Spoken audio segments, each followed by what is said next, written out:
Hello and welcome to the Ferrariist podcast, episode 4. To my right, I have Matthias. To my left, I have Adrian. Gentlemen, today we have much to discuss. We are talking about the Mecum auction and the Ronald McDonald cars. If you don't know what that is, Google Mecum auction Ferraris and you will see the madness. And look, let's get into it. So before we talk about some of the specific results, I'm just going to give you a little bit of a background about what makes this auction interesting and why we're all scratching our heads. Okay, there was a gentleman named Phil Bachman who was a Cadillac dealer, born in 1937 in East Tennessee. Throughout his life, he bought and had just many different car dealerships. Interestingly, all either domestic or Japanese. Never had any German stuff that I can remember. And then in the mid-'80s, he decided to buy himself a Ferrari, and that's when that's when he got infected and just went bonkers from that point on. He bought many cars, and with Ferrari of that era, a relationship meant something. You buy enough new cars, and they're going to give you the access to the special cars. And those special cars meant something back then because the production numbers were much lower than today. So over time, he built up clout and a reputation. Ferrari didn't like you flipping your cars. Ferrari didn't like, various other things. And he played by the rules, and as a result, got some of the best picks. And his particular penchant was to buy the last of the line, the last production car of whatever special car was out there, and he's literally had them all. Everyone that matters, to me and to us, I think he's had them all. Maybe there's a few exceptions, but I think, to be honest, he's had them all. And interestingly, he spec'd literally everyone in the most garish colors that I have ever seen. I don't know what this guy was into. He was clearly Worst spec. Yeah, he was clearly into yellow. And when I say Ronald McDonald spec, I'm not joking. There was literally Ronald McDonald would blend into the background. If you wouldn't see him. You would not see him. He'd have to smile for you to see them in the seat of these cars. Happy Meal on Wheels. Yeah, yellow with red with yellow stripes and interesting combinations. All the power to him. I respect the game.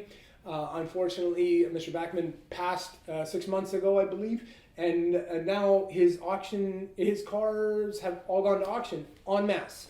And even the auction venue is of some note because, generally speaking, an auction like a collection of this pedigree and caliber of car would go to maybe a Sotheby's or maybe a Gerardo and Co. or Pebble Beach or the Quail or something along those lines. Barrett Jackson. Yeah. Well, Barrett Jackson is more muscle, and Mecum is more muscle too, right? So interesting that they chose this venue, and I think as a result of that, a lot of people thought that the numbers might be down on what you might expect elsewhere, but clearly the crowd was there, and the results were, frankly astounding. Multiple records broken for some of these cars. And yes, there were low kilometer cars, last of the line cars, special equipment cars, even amongst the really most pedigreed ones, but still pretty crazy. Gentlemen, what are your thoughts? I mean, are we crazy or are we just, old guys talking about how things used to be and this is the new market? Well, I've never heard the word asset class and art thrown around more than now.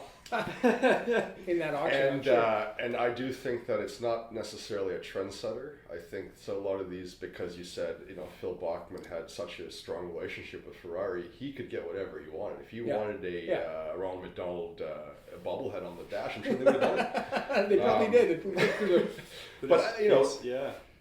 I'm not saying all the cars were bad. I think the Challenge Stradale, that green one, oh my goodness. Oh, the Stradale. But see, that's not his spec, right? You wouldn't expect that thing green. That's what makes it That gorgeous. was like a 4 spec. Yeah. Like he bought that off somebody else He who did an was octane not... and then created a masterpiece. He bought that off somebody that was not colorblind, and he benefited from it. But that fetched huge money. If I'm not mistaken, you have the list, but it was almost near. I think the Stradale brought 1.2 or something. Something crazy. I thought it was going to bring. I thought it was 1.3. I thought it was going to. No, the Stradale. 360 Stradale. 1.1. Yeah, I thought it was going to bring 800, but because over $1 million. I mean, just to set your perspective, your average Stradale goes for 300 to 400 grand. And, I've talked about this elsewhere on the channel, where you take a normal 360 and you dress it up with some hot sauce, and then you sell it as a Stradale, which is great. Like, obviously, the exhaust has been tuned. There's a few other things. It's lowered, but it made the same horsepower. It had slightly better F1 programming, different suspension, different exhaust, and lightweighted, maybe 100 pounds. I don't know what the exact number is, maybe 100, 200 pounds.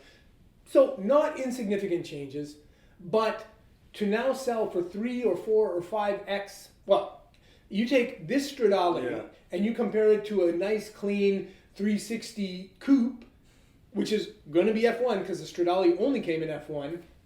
That clean 360 coupe is going to be 100 grand maximum, and this brought 1.1 million. So 11x. So I mean, think about that. That's crazy, right? It's insane. Yeah, you could buy a 360 in literally every color that they made, and But you could argue you could buy 11 ratty 360s and have the one good one. Time will tell which one would come up on top in the end. But these are going to be 11 clean ones, and I think the jury is not. I think it's unanimous. We know which one's going to do better because the trend has been set. The precedent has been set. There are wheels turning around the world. So look at this Stradale. Look at what. So there are enough. There are few enough Stradales out there that somebody who has deep pockets and an evil mindset could go out there and pick up the 5 or 10 that are available worldwide. Because let's face it, I think there was maybe 400 or 500 of these made. I don't know the exact number on the Stradale specifically. I know it was less than the Scud, the 458, and the fourth. All those other subsequent ones. So the Stradale had very low production numbers. And as we've said before, these cars hop around from owner to owner to owner, and eventually they get to an owner and they don't move. They just get locked into a vault, and then no one ever sees them again until a death happens, right? And so eventually all collections deplete until there's a certain timeline is reached. So the Stradale market is pretty thin on the ground if you want to actually get one.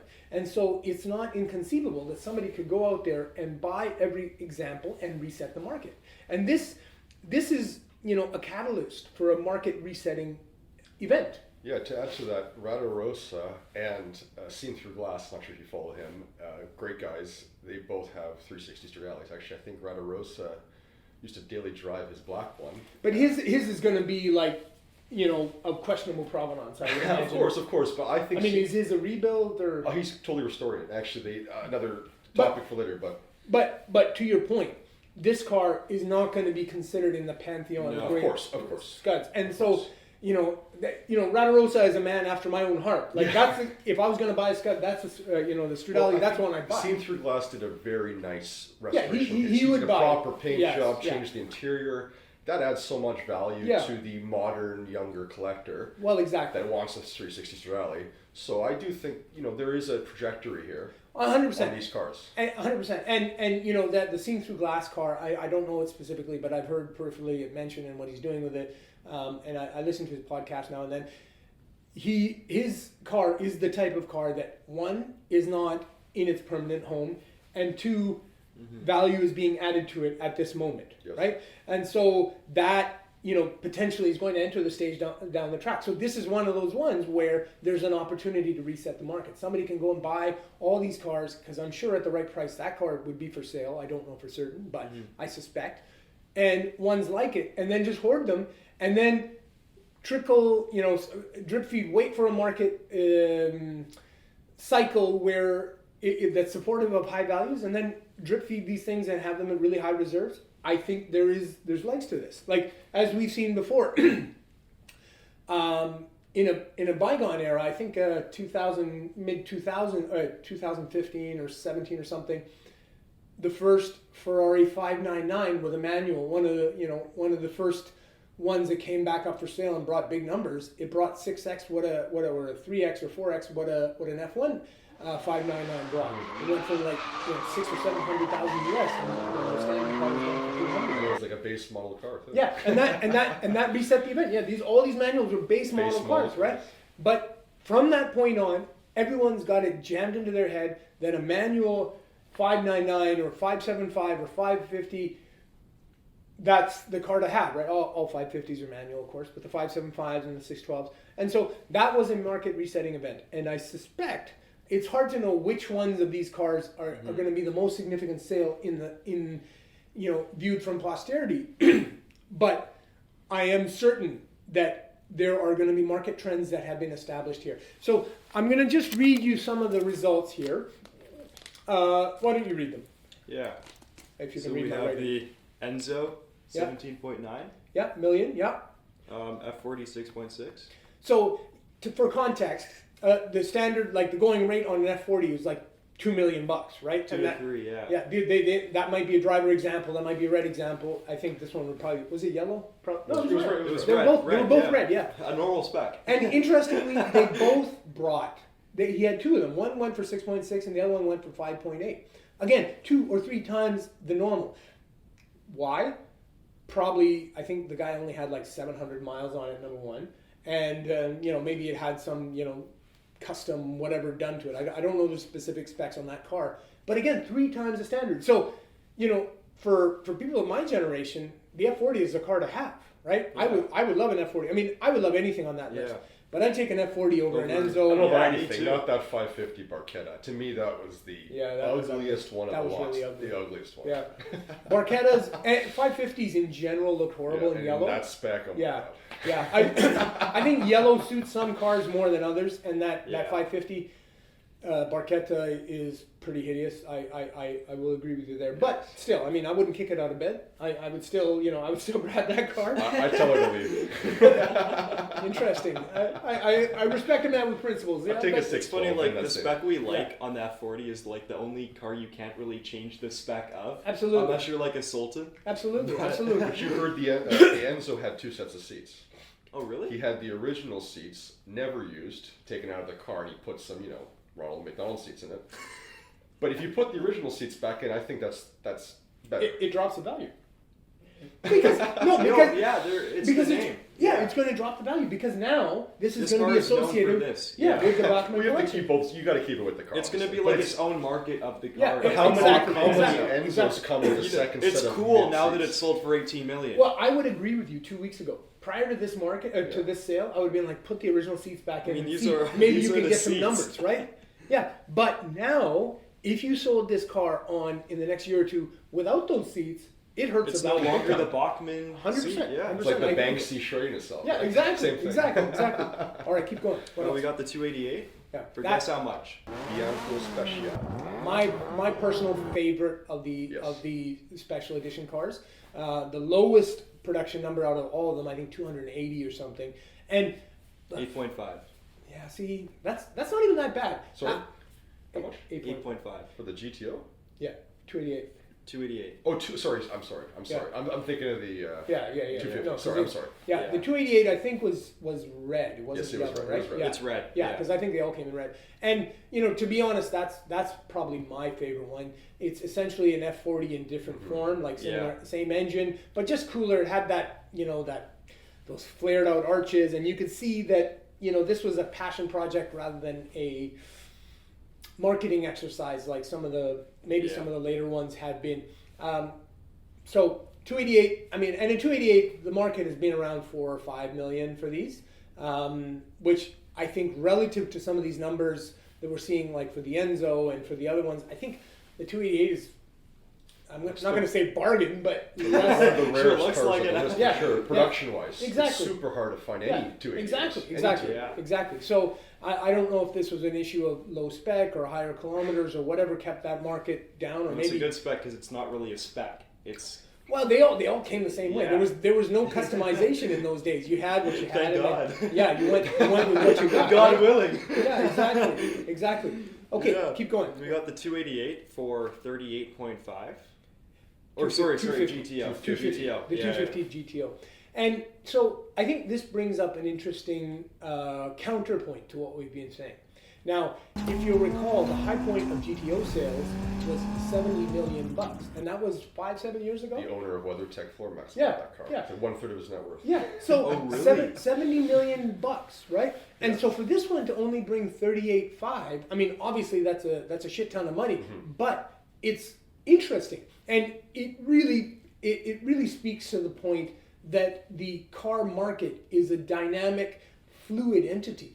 What people valued, to excess 10 years ago is clearly different now. I mean, this thing has taken a 50% haircut. I mean, it's kind of an exception in the GTO space, I think, based on what I've read. I mean, The no only white original one. engine, The only white one. Yeah.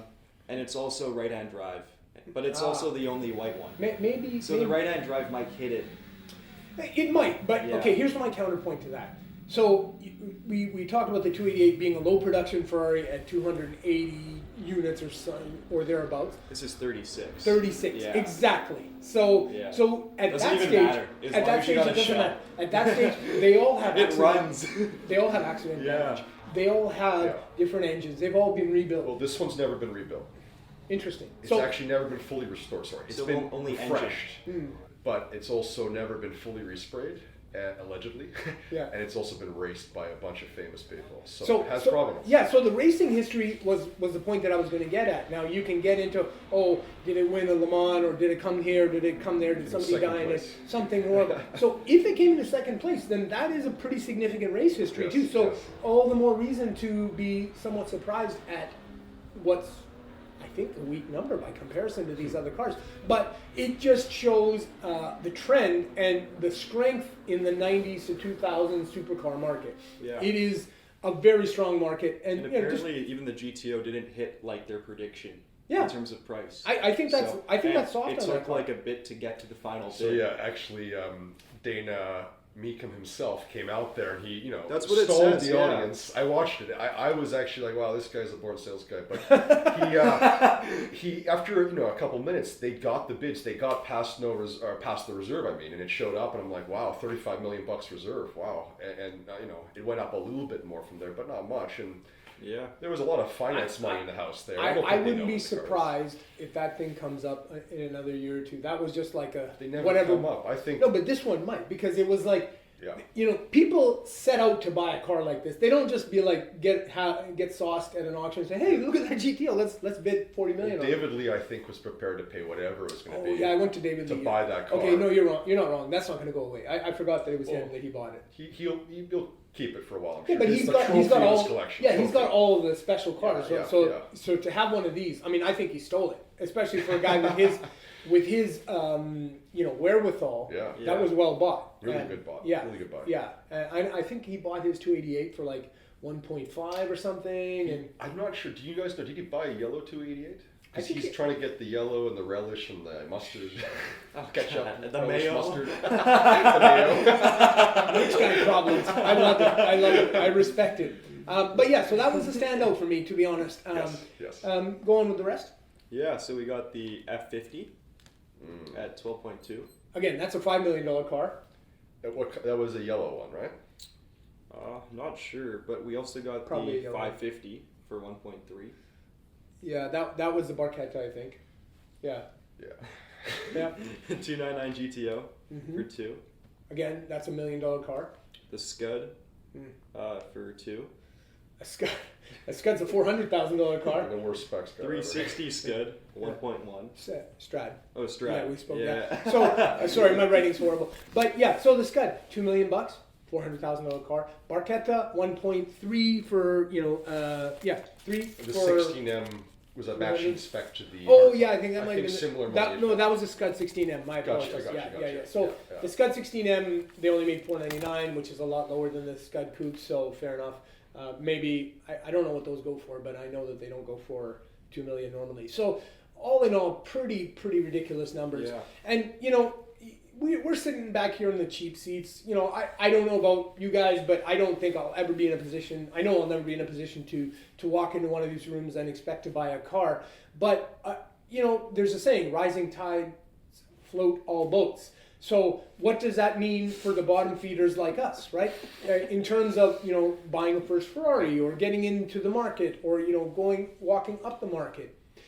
I think it's just enhancing a trend that we've seen for years where there's really two markets. There's the collector fine wine asset market, and then there's the driver enthusiast market. Yes. I have always said, and I think you guys agree, buy a driver spec car. It's going to be affordable. The only downside of a driver spec car is you're going to get a driver spec buyer when it comes time to sell. And those guys... That is so true. And those guys... That's why you leave it to Cars and Bits, Deal Well, with them. yeah, but there's driver spec bidders. Trust me, I've been through this. Yes. They have these expectations. I had one guy who was like, "Oh, you winter drove your car." I'm like, "Yeah, it's a car, bro. I just showed you 50 pictures of the undercarriage. There's not a speck of breath." "Yeah, but you winter drove your car, so now it's on the internet." Deal breaker. Yeah, now it's on the internet. You can't take that back. I'm like, "Yeah, nor would I want to." So that's a driver spec buyer, right? He's got these, when he makes a comment like that, he knows damn well there's no rest. He's making that comment because he's thinking about when he has to sell it, he's going to have to explain my misdeeds. Now that's a driver spec buyer. But when you get an investment spec buyer, let's face it, almost none of these cars are going to be driven. Yes. They're going to be pushed onto trailers, sequestered away in some climate-controlled garage somewhere in Malaysia, and you'll never see them again, unfortunately. And I think that's sad, because literally every one of these cars has under 2,000 miles, okay? Yeah. And all of these cars are at least, 20 years old, and in some cases 40 years old. There's one exception. The new demographic of buyer now is the crypto young guys, the finance guys. These are the guys that will drive the car. Yeah, Believe it or not. No, they'll drive the Mercedes and the SVs and all the stuff that they're into, but they don't like this I'm stuff. not sure Supercar Ron was bidding on any of these ones, but I wouldn't be surprised because he's been buying up everything these days. And I'm not sure who that is. Okay. But I will say to you that if they do harness the interest of that buyer demographic, then we will see some things. But even crypto bros can't afford to piss away 300,000 or 18 million on an Enzo. Yeah, they can't do that, right? Like, I mean, you have to be a next. You have to be like Elon Musk. If Elon Musk started as a crypto bro and then Honestly, did PayPal, we're kind of and lucky then these did, guys aren't into cars. I do think exactly. Mecum did such a good job on the media they did a video on that Bianco Speciale GTO, and I think they put a lot of time, money, resources, and they scheduled the auction in the most opportunistic time when there was nothing else going on. That was what they had going on. I mean, They I've couldn't never- have killed it better. Yeah. They Yeah, deserve I mean- all their millions of dollars in commission. I They mean, hit their $259 million day. Yeah, So- I mean, it was well executed Very well. and quite interesting because that's kind of not where you would expect. You look at Mecum and the odd time a nice Ferrari will come up or a nice Lambo or something historically significant, but they tend to focus in different areas of the market. So lots of different eyebrow raising moments in this auction, and I just, as I say, I hope, and I think we all are in this together because this trend is, it's porous. It doesn't just apply to Ferraris. It can apply to any one of our big spec cars. Your Cherry E30 M3, your Sassante 612, right? Thanks. And also to your point, absolutely. Two-tone. Phil Bachman obviously bought what he wanted. Yeah. And clearly, even despite his questionable You know what tastes, you wanted. those cars brought, cream rises to the top, as they say. Yeah. And these are the creme of the creme in terms of investment. This is curdled cream. It's freaking yellow. Cream It's off curdled bad cream. milk. It's a vintage cream, right? But there is a final point to be made here, is that there is power in the collection. If these cars were sold off piecemeal, I don't think they would have brought the numbers. Mm-hmm. There is an auction hysteria that happens. I'm going to give you one quick example. About 8 years ago, my brother and I saw that there was a 1991 yellow Diablo that was getting auctioned off, and it was the proceeds of crime of some drug lord in Calgary. And they had bought this. The police or CRA had taken a hold of this car and put it into a container. And then for the next 8 years, there was court proceedings to try and clear the car. I think next 20 years, or I don't know what year it was. I think it was like early 2000. So it was in this container for 7 years, and it had been seen getting into this box, being loaded into this box, belching black smoke out of the exhaust, okay? And then there was yellow smoke and blue smoke. So this car, don't know what condition it was in, okay? So, but it's a yellow Diablo. And this was before the run-up of the Diablo market that we see today, okay? Sure. So again, 7 or 8 years ago, we went to this auction and we're like, okay, we're gonna try and grab this thing for 80 grand. I think it pulls like, it's probably gonna maybe bring 90 or 100, but maybe we'll get lucky. We'll grab it at 80, 85. And I saw some buddies around, some car collectors that I knew locally, and we all kind of agreed that was the number. But you get a bunch of dudes in the same room with a yellow, beautiful car, and the market, absolute high market at that point for a running Diablo would have been 100, maybe 110 grand. Okay? Yeah.